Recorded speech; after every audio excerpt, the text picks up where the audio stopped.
Okay, we're going to go ahead and get started. There might be some people joining us along the way. Good evening. My name is Judy Sweat. I'm the Early Childhood Specialist at Pacer Center. With me tonight is Colleen Cascudo, who is my worthy colleague who is going to help me monitor the chat room and chime in when I might need to have something embellished a bit.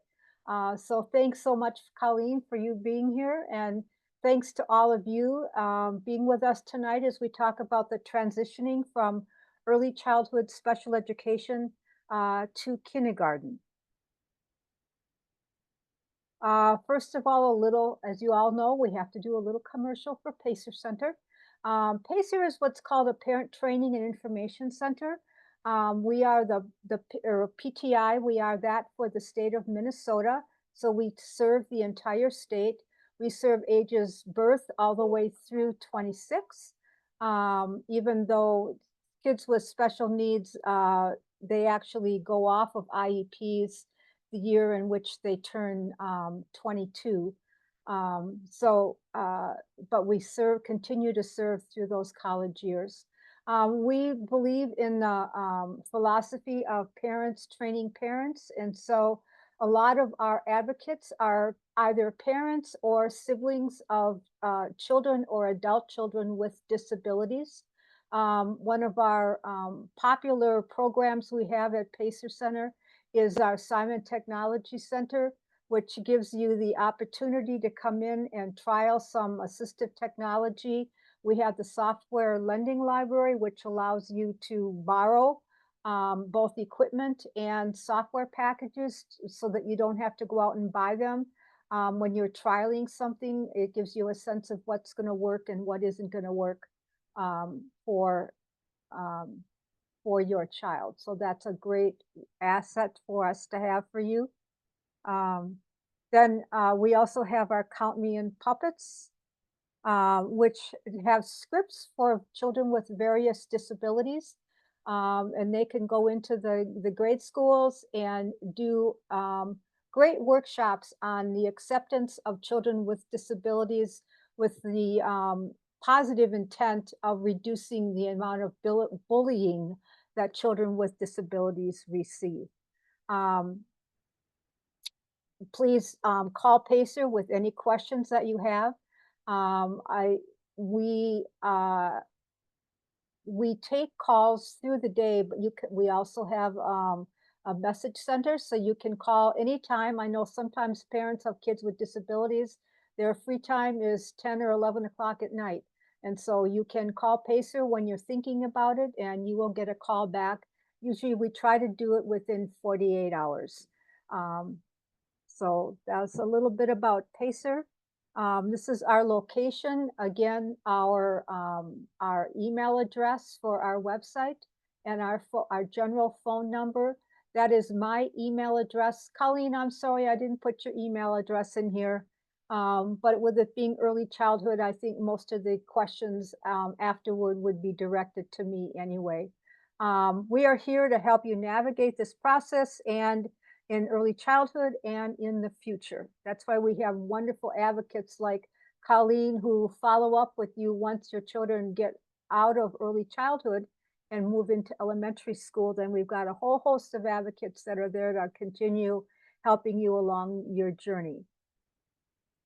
In this workshop, we're going to learn about some strategies to ensure that IEP goals, services, and supports are appropriate for the kindergarten setting. We want to make sure that you know how to have active participation in the IEP process. If you have any concerns that we do not cover tonight, please feel free to ask us in the chat box. However, I just want a little caveat. If they are real detailed questions about your particular child, it would be best to talk with an early childhood advocate at another time. And so if you have a really detailed question about your child's transition, I would encourage you after the workshop, call Pacer, leave a message, and your call will get forwarded on to me, and we can chat at a time when we have a little more time than what we have tonight. We will save some time for Q&A, just so that you know. Transition can bring about a great deal, a number of different emotions. Any change can cause stress, anxiety, fear, or confusion. Remember that you will continue to have input into your child's education. You're going to meet many people who will care about you and your child. So, as you're leaving that early childhood team that you have become pretty comfortable with, it can be a little anxiety producing to wonder who else is going to care about your child the way that they did. And I can assure you that you will meet people in the elementary setting who will care just as much as those early childhood people did. Excuse me. Remember that you are the expert on your child. Your opinion matters, so please share them freely. And then as you're going through this whole transition piece, think about a dream or a goal that you might have for your child. What is your biggest fear? What are you most afraid of as you think of this whole transition process and your child moving into kindergarten? And kind of, as you're thinking, maybe get a notebook out and jot down what are you excited about? What are the good things about your child moving into a kindergarten classroom? And then if have some fears, what's your biggest fear and why is that a concern for you? And if you're feeling any anxiety about that, what are the things that you're anxious about? And jot that down as well. And hopefully we will have some answers for you tonight that will maybe reduce some of that anxiety or those fears. So let's get into the meat of the content. One thing that's a little bit newer in Minnesota, and even as I'm doing this workshop, I've been doing this workshop for quite a number of years. I've been at Pacer for 29 years, and so probably soon after arriving there, I created this workshop. And we used to talk about kids needing to be ready for kindergarten, and they had to learn the certain set of skills, or they had to learn a certain set of pre-academic skills. And the philosophy around that has changed substantially in Minnesota. And what we're talking about is this equation shows you is that it's not the child's responsibility to be ready for school. It's the responsibility of families, um, uh, uh, and the other adults in the child's life. It's the responsibility of the schools and the school programs.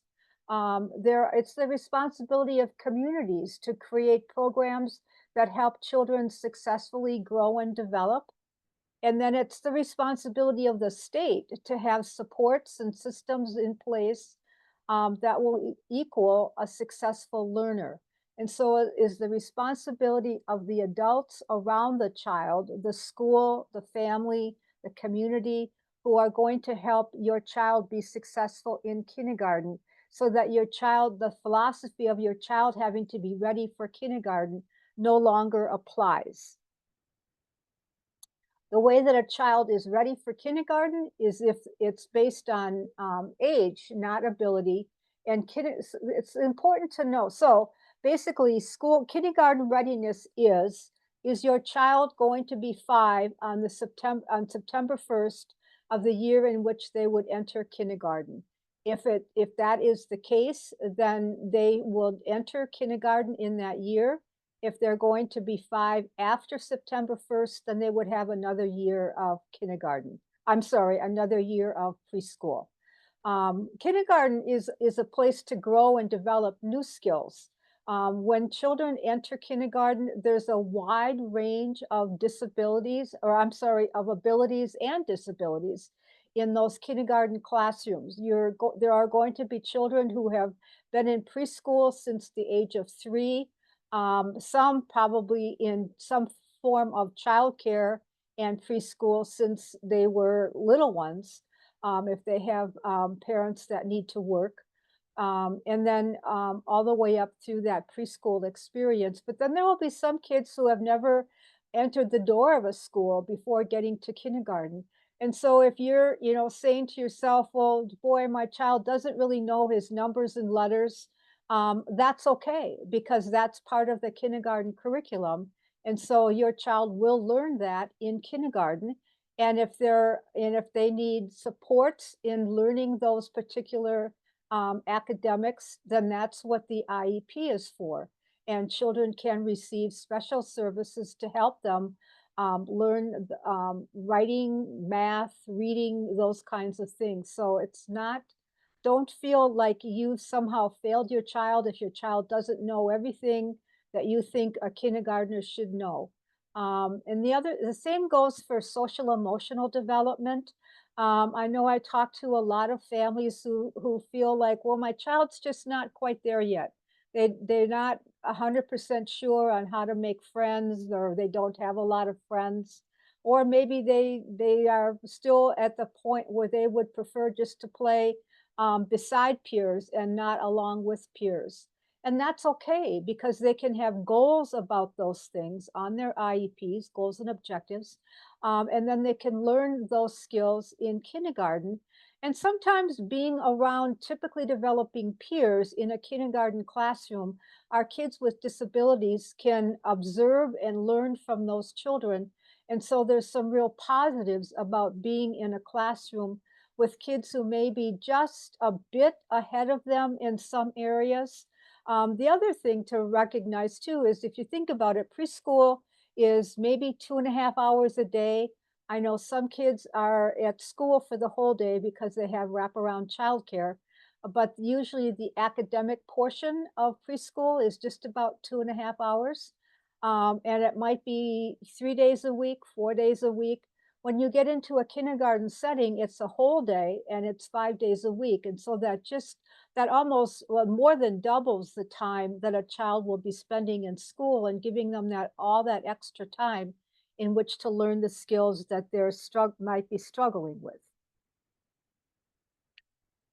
Getting ready for the transition is kind of a fun thing that we're going to talk about now, and many of you may already experience in school.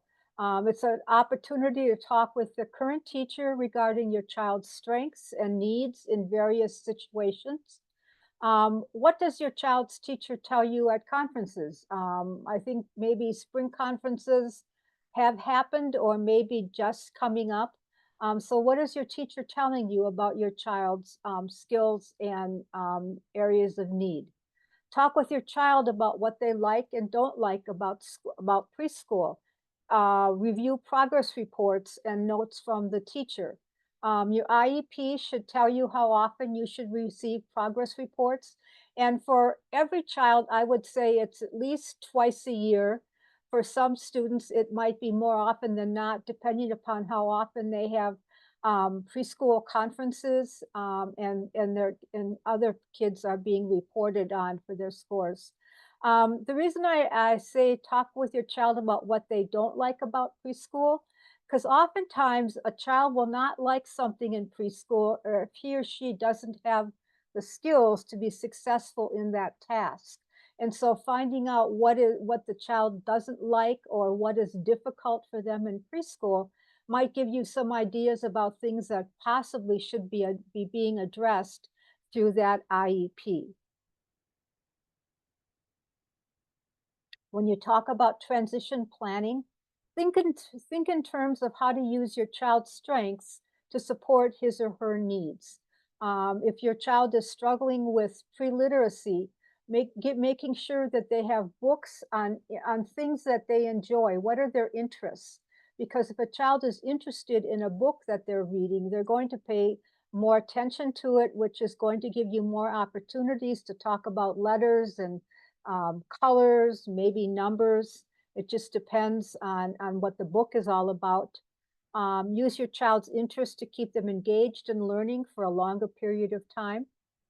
Think about what's been helpful in assuring your child's success in preschool. What have you found? What strategies have the teachers found that really work with your child? What have you noticed when you're trying to work with your child at home? What are the things that seem to be successful in working with them? What strategies have you learned to motivate your child or keep them on task? What strategies have not been successful? And that's okay. And I would never want a parent to feel like, well, I tried a strategy and it didn't work. Therefore, I'm a failure or there's something wrong with me. The reason that strategy didn't work is because it didn't work for your child. It's not a comment on you. And so it's actually important to let teachers know what are some things that you've tried at home that didn't work, so that we don't waste time trying the same strategy at school, knowing where it's probably not going to work for your particular child. What do you see your child doing at home and in the community? A lot of kids I'm finding seem to have more success in events that they're involved in the community than they might demonstrate in a preschool environment. And so it's important to share those successes with the IEP team, because sometimes that, talking about what is going on in that community event that is helping that child to be successful are important lessons to learn, for the child's IEP team and the teachers that are going to be working with them in kindergarten. The IEP team should address transition to kindergarten, and most school districts have what are called kindergarten transition conferences, and they usually start kind of toward the end of March, beginning and going into April. If your child has not had one, you can talk with the preschool teacher about when that might be happening, and if they say, well, we weren't planning on one, then you can say, well, I think it would be really helpful to have one. So could we get one scheduled? Um, when you talk about some of the things that are important for a child, is there is a degree of independence. And it's also important to note that while some children do need the assistance of a para initially, we also want to look at how can we provide para support to a student while also encouraging independence. As the child is moving into kindergarten, we also want to look at, are there opportunities for those natural peer supports to come into play, that could replace a parent doing something and maybe a child supporting your child in a particular, another child supporting your child in a particular way. Include a plan in that transition IEP on how the child can be successfully included and more independent as the year goes on.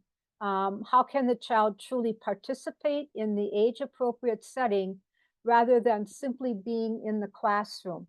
It's one thing, when we talk about inclusion, the whole intent of inclusion was never intended to be, okay, well, we're going to get all these kids in the classroom and they're going to be in the classroom and they're going to just kind of sit there, but we're going to call that inclusion because they're in the general ed classroom. Inclusion really talks about independence and successful participation in that classroom. And if that successful participation isn't happening, then I would question the quality of the inclusion experience that your child is having. Something more needs to be done to help that child be included with their peers. And for some kids, it's important to remember that inclusion is a continuum, and that goes from being totally included with absolutely no supports all the way up to what we would call a level 4 setting, where there is absolutely no opportunities to spend time with typically developing peers. And it's the role of the IEP team to determine what is the appropriate amount of inclusion for this child. So this child is making progress on IEP goals, but also making progress in the general ed curriculum, making progress in their social emotional goals so that they're starting to make friends, and demonstrate a degree of independence. Some things to discuss at that transition meeting. Discuss progress on the goals and objectives on the IEP. Do those goals and objectives have to be adjusted to fit the kindergarten curriculum? Sometimes preschool goals are written in a very specific way, to fit into a kind of a preschool lifestyle, if you will. And so moving into a kindergarten classroom, they may have to adjust some of those goals and objectives so that they fit more easily into that kindergarten curriculum. What accommodations or modifications is your child currently receiving? How would they need to be adjusted for kindergarten? And this would include instructional practices, personal cares, building safety, and behavior. This would be a good time to also talk to the classroom teacher. Oftentimes, we find that classroom teachers and the paras in that classroom are providing more support to a child than is documented in the IEP, and we want to make sure that we have a clear understanding of how much support that child is actually getting in the classroom, not what it says on their IEP, but how much are they actually getting in that classroom, because then that helps you decide and determine what is the level of support that your child is going to need in order to be successful in that kindergarten environment. Are there some new accommodations or modifications that need to be added because of the increase in time in school? And that's a big factor to think about. Maybe your child was just kind of getting through that 2.5 hour day, and your child has some sensory issues. Now we might need to talk about having a sensory break in the morning and a sensory break in the afternoon. For children who may arrive at school, excited because of the ride on the school bus, do we need to schedule a sensory break as soon as they get into school in the morning? And those are all things that can be discussed by the IEP team and adults named who would be responsible for making sure that those sensory breaks happened first thing in the morning when the child got off the school bus. And then other things to talk about, of course. This is why I asked you to, at the beginning of the workshop, to kind of write some of these things down. What concerns do you have about this transition? Because you want to share those concerns with your child's IEP team. When we talk about a successful transition, what do we mean? When a young child transitions successfully, he or she is more likely to enjoy school, show steady growth in academic and social skills. So if we've transitioned the child into kindergarten and the child is really struggling, I would question whether that transition planning was appropriate for that child. If we did everything right and we had the supports and services in place for that child, then that child should be doing well in that kindergarten setting. Now, obviously, there are going to be things that you couldn't plan for. Sometimes it's it it might not be a good fit with the teacher. Now, and when I say that, I want to say that it doesn't mean that, okay, then I can ask for a different kindergarten teacher. No, it means that there may need to be talks with the kindergarten teacher about your child's particular needs and some things that he or she can do to help your child be more successful in their classroom. We want to make sure that the child has a positive attitude toward learning, that they really get excited, that they get up each morning happy to go to school and excited to come home at the end of the day and somehow share what they've learned with you in school with you. They should have a positive attitude toward the school, toward their teachers, and hopefully toward their peers. As they spend more time in kindergarten, and hopefully some of those friendships are starting to develop, where at some point they may come home and communicate to you about friends that they have made in school and talking about things that happened during the day. We also want to hope that the child maintains any prior skills that they had in that preschool environment, but that they're also acquiring new academic and social skills. And then finally, the parents have a parents have a positive attitude and an active involvement with their child's school and learning. If there's something that's not feeling good to you about your child's classroom or education, it's important that you speak up and talk about what it is that you're feeling uncomfortable about, and see how those things can be addressed. As I said earlier, those IEP transition meetings are usually held in the spring.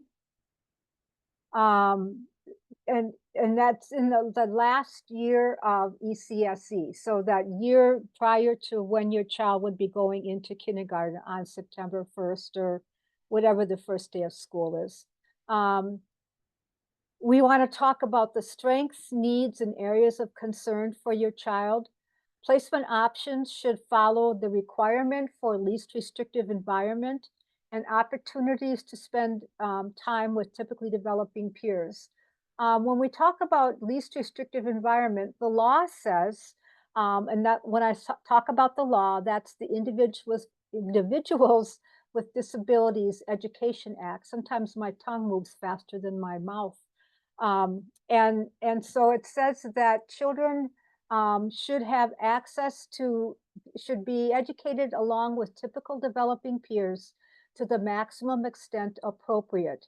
And so know that your child has a right to be educated with typically developing peers. And that they're having quality time with those typical peers and learning how to not only play and interact with them, but also being able to do some group work time. And then the kindergarten teacher at the reason that there is a kindergarten teacher at that transition meeting is that kindergarten teacher can provide information about a typical kindergarten day and what the kindergarten curriculum looks like.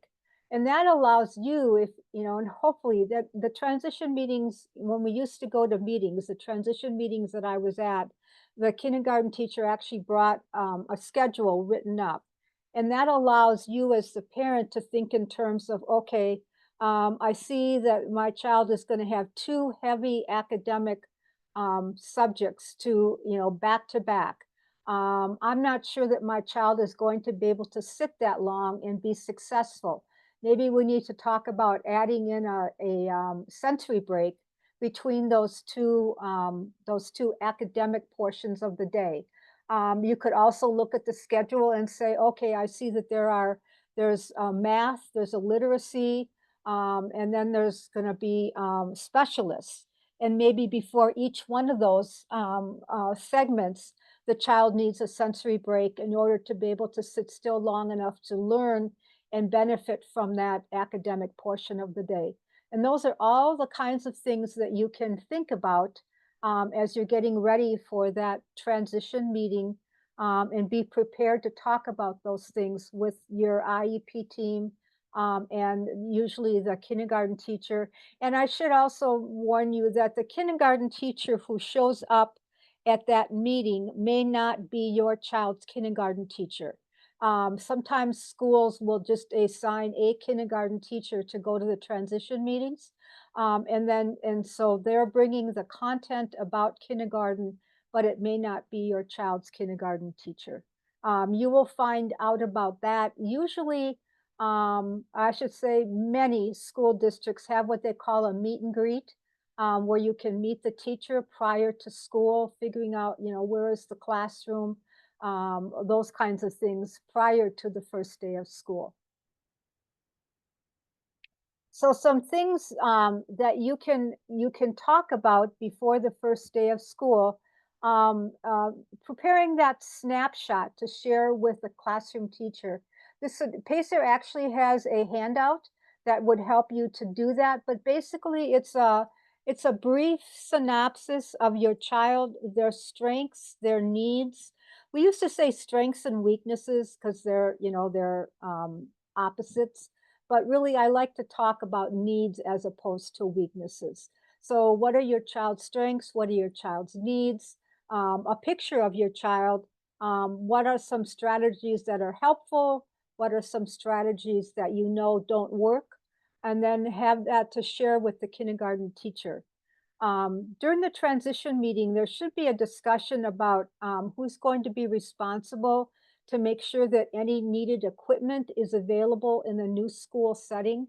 And so prior to school starting, you might want to follow up with the new IEP case manager and contact them. You know, usually staff are back anywhere from four weeks to 2 weeks prior to school starting. And so contacting that IEP case manager and say, hey, my child, needs this piece of equipment. Who's going to make sure that it's in the classroom? And I want to make sure it's there on the first day of school. This would be particularly if there's like some specialized seating that's going to help your child to get some sensory input that will make it easy for them to sit during an academic period of instruction. Um, you should get a copy of the school menu in the mail prior to beginning of the school. It might also be posted on the school's website. This would be a good thing to have if your child has any food allergies or food sensitivities.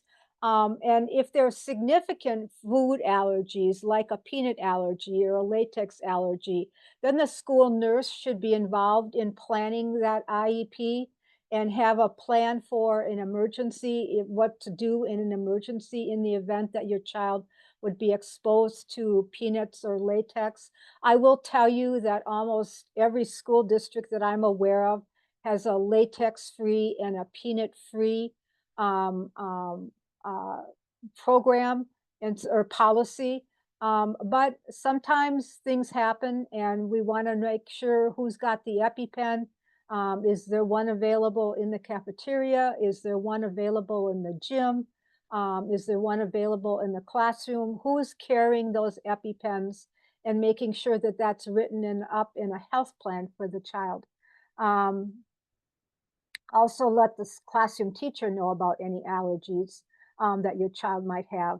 The other thing about knowing about the lunchroom menu is that if you have a picky eater, like a lot of children are, on the days when you know that that the hot lunch or the prepared lunch in the cafeteria is not going to be something that your child likes, you can send lunch from home, and this will, avoid your child going hungry for the entire day. And so be thinking about things like that. You should get information about your child's bus stop in the mail before school starts, and plan for or help your child understand where that bus is going to pick them up in the morning and where it's going to drop them off at school, and then where it will pick them up in the afternoon. Almost every school now has like a bus loading zone that's in front of the school. And so it's pretty likely that that's where your child the bus would drop your child off, and that's where they would meet your child. And schools have, especially for kindergartners, schools have all of this stuff down pat.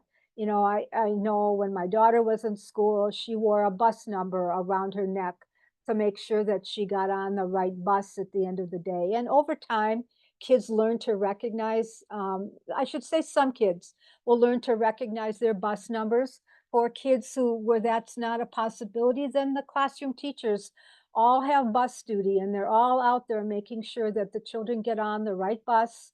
And if they need any help getting off the bus when they get to school in the morning, that they're there.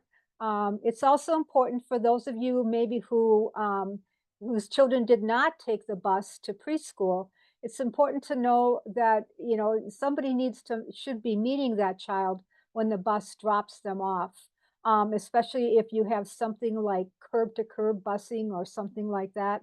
One other thing just to talk about and remind you about too is when your child was in preschool, busing was a right or an entitlement because of a law in Minnesota that says preschoolers on IEPs have to be bused to preschool.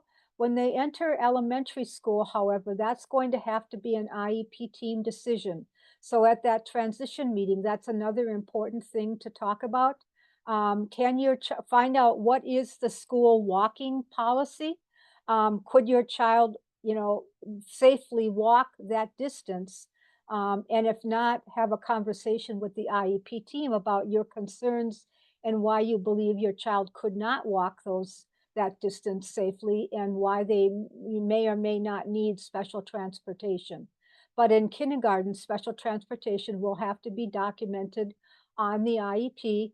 And then if there are special circumstances where the child needs more of a hand-to-hand transfer, that would be what's called curb-to-curb busing. and you would have to be prepared to put your child on the bus in the morning, walk them out to the bus, and then be there to greet the bus when the child comes home at the end of the day. That can be a very problematic if you're not home when the school bus arrives, because they will take your child back to school because they're not allowed to drop a child off if they have curb to curb busing. Oops, why is it not moving? Um, then another thing that's important is to remind you all is that families support learning. And a successful child is going to have a good parent-child relationship. They're going to be participating in child-centered activities. And then that home-school relationship, that good communication going back and forth, families' participation in classroom and school events, and then the way that you support your child's learning through reading at home, through having conversations with your child. And we all know that if you ask your child what they learned in school, they're going to more likely say nothing. So you have to figure out a different way of asking that question and ask an open-ended question that will elicit a more detailed response, if you will, rather than just a yes or no. Young children develop self-esteem through positive relationships with adults. In early childhood, children acquire the basic skills that serve as the foundation for later learning through those nurturing, responsive relationships. And also, what's helpful is that parent participation in child centered activities that relate to positive learning outcomes in early childhood. Parents' beliefs about their children's abilities help to shape the child's concepts of their abilities. And so we always talk about giving children, and something that's so simple is from an early age having children having chores. And each, obviously, depending upon your child's disability and where they're at developmentally, those chores are going to look very differently, and sometimes those chores can expand. Maybe initially it's something very, very simple, but as the child gains new skills, then that chore responsibility expands. But by having the opportunity to do those chores, children learn to be successful, and they learn to accept responsibility and celebrate when they're able to handle that responsibility and celebrate those successes. Um, and that's where those our ability or our beliefs about our child's ability, even if we have a child that's significantly disabled, there are some things that we know they can do, and it's important that we search out those things and celebrate those abilities, so that the child can feel positive about themselves. Parent participation in activities like arts and crafts is also associated with children's literacy development. Another great way to work on literacy is just, when you go grocery shopping, if you're taking your kids with you, talk about the letters and the numbers and the colors that you see throughout the grocery store. When you come home from grocery shopping, if you can tolerate it, let your children help you unpack and talk about what they're seeing on the carton labels, and maybe help them pretend to alphabetize some of the groceries that you're buying. But those are all natural opportunities for learning. And we have to do the chore anyway. So sometimes thinking about other benefits to doing that chore where our kids can get something out of it really makes a lot of sense. And then parents who maintain regular contact with the school setting have children who demonstrate um, positive engagement with peers, adults, and learning.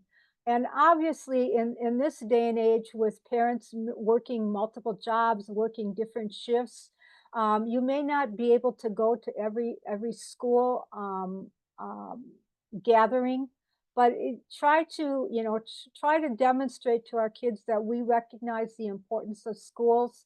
If there's something in the evening and you work in the evening, is there something in the daytime? Could you go on a field trip?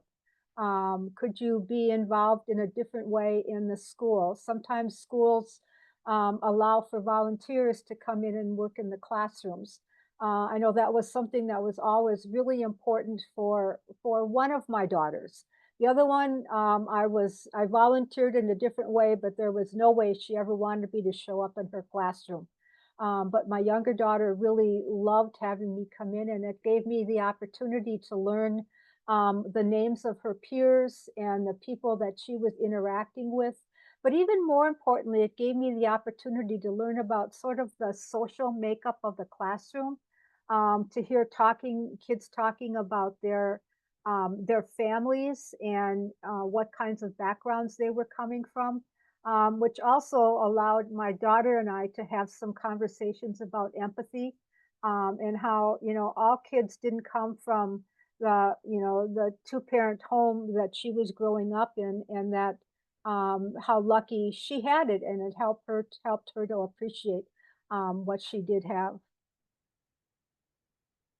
Expect great things from your children. As this slide shows, nobody rises to low expectations. It is important to establish hopes and dreams for your child, but it's also important to allow your children to be who they are and not simply who we dream they will be. Sometimes, that's an important lesson to learn, and it may come up a little bit later in their school career, but it's something to keep in the back of your minds. Parents' high expectations for their children and research shows this, do result in increased student achievement. Success may look different for each child. If a child, depending upon the level of functioning of that child, something that for one child would have been a task they learned 2 years ago, for your child being able to learn it now should be celebrated and is a huge achievement. And we just have to, look at the successes for each of our children and celebrate those successes. Build a framework in your home in which your child can grow and succeed. Build on your child's strengths, abilities, their natural interests, and their personalities. And, thinking about personalities, one of the things that I think is important to recognize, sometimes kids will have IEP goals around, oh, they're not interacting with their peers enough, and you'll hear comments like, well, they're slow to engage or they're slow to learn how to interact with peers. And I think we have to take into consideration our children's personalities, and our personalities, might give us some insights to our children's, because they're likely some version of ourselves.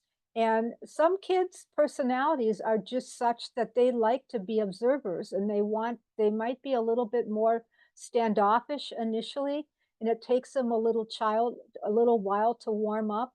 And that's not necessarily a deficit, that's just their personality. And I think it's important to keep in mind when we're talking about needs or deficits or IEP goals and objectives, how does our child's personality come into play here?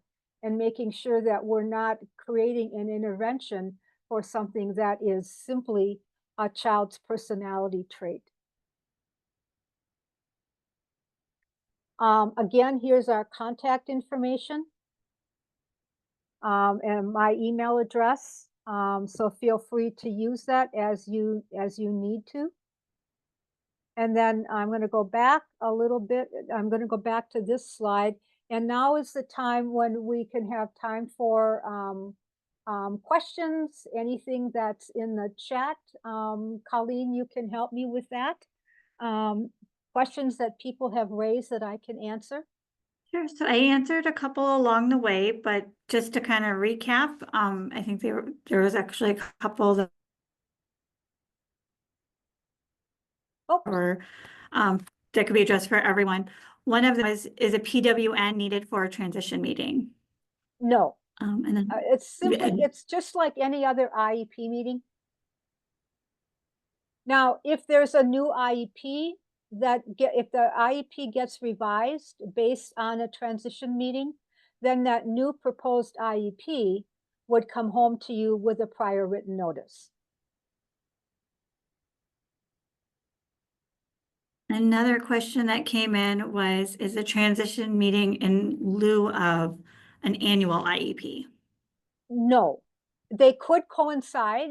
So if your IEP automatically, if your child's IEP renews in the end of March, sometime in April, they could do them together, but you'd want to make sure that there's enough time devoted to writing that annual IEP, and that time doesn't get shortchanged by also trying to do the transition meeting.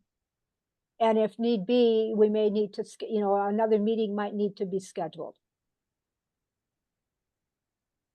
The last one that came in here, are there any suggestions for what you can do over the summer to help kids adjust to the longer time frame of kindergarten versus pre-K? That's a tough one. If your children are already in childcare, obviously they're going to be used to that longer day, so that's not going to be an issue. As it gets closer to the beginning of school, adjusting bedtime schedules and things like that will help build stamina. The other thing would be to maybe plan a morning and afternoon activity. For some, some kids leaving preschool, they may still be kind of looking forward to that a brief afternoon nap. So doing what you can to wean them off of that afternoon nap would be helpful. But then there are just some general activities that you can do with a child to prepare. There are a lot of books out there about going to kindergarten. And, hopefully many of you have memberships at your local library. If not, Amazon is, because then you can just borrow the books. If you do not have the opportunity to go to the library, Amazon, all you'd have to do is kindergarten readiness or getting ready for kindergarten in their children's books, and a lot of them would come up. Going to play on the playground at the school that your child will be attending for kindergarten is also another great way to help them, kind of get comfortable with the school. When the schools are open, see if you could come in and kind of let your child walk around. See you may not know at that point where their particular classroom is, but most schools have a kindergarten wing where all their kindergarten classrooms are located. You could check out the bathrooms, check out the cafeteria, those sorts of things. So there are lots of activities that you can do to get your child ready for kindergarten. It takes a little bit more strategies and thoughtful planning to help your child get ready for that full day of energy, to allow them to be successful when kindergarten hits. Hey Judy, there's a lot. So, so I'm trying to answer a couple that I can along the way here. Can you talk about a shortened day at K? There is a Okay. kiddo with low stamina and several medical conditions. And they were wondering about their options for a shortened day. Sure. For when there are medical issues involved, it would be best to again bring documentation from the child's doctors, having this, possible if there's any type of medical procedures that need to be done at school, making sure that the school nurse is involved in that transition meeting. I also would suggest once school starts, having another meeting, and bringing in the school nurse just to make sure that the health plan is up to date and as accurate as it needs to be. But if your child can't do a full day of school and they've got a letter from the doctor, that's something that you can talk about with the team. Obviously, the one thing that we always worry about is all the academics in a kindergarten day are not like in the morning. And so academics are distributed throughout the day. And so figuring out and talking with the classroom teacher, if your child is on a shortened day, how can we have that child be learning or be involved in what else goes on in the rest of the day, whether it be a specialist, if it's art or science or music. Are there ways that your child can be involved in those classes from home? Maybe sending home the songs with you so that you can be singing them with your child at home, or sending home art projects, or whatever it might be. But yes, it is certainly a possibility that can be discussed with the IEP team. So one quick one was, are the slides, will the participants today have access to the slides Yes, from the show? when you got the email, reminding you about the workshop tonight, if you go down to the bottom of the email, the slides, you know, you could get, there was a link to click on the resources and a link to click on the PowerPoint. All right, Judy, I got one more for you. Sure. What are the rights in regards to not having access to the right kind of special ed classroom in our neighborhood school? And what if the available school with the right resources is farther away? The law is very clear, and again, when I say the law, I'm talking about the Individuals with Disabilities Education Act, and oftentimes the Minnesota statute or rule coincides with the federal law. It doesn't, it kind of matches up with the federal law. But it's very clear that schools don't have to have every program in every school building. In fact, it would be financially unfeasible to do that, because some of those programs are fairly intensive. And so if there is, if your child needs a specialized program and it is not available at your neighborhood school, then the school does have a right to say this program is available in this school, and that's where we would like to place your child. And that's hard for families, especially families who have other kids going to the neighborhood school. But it's just something that about the way that the law is written that allows schools to be able to do that.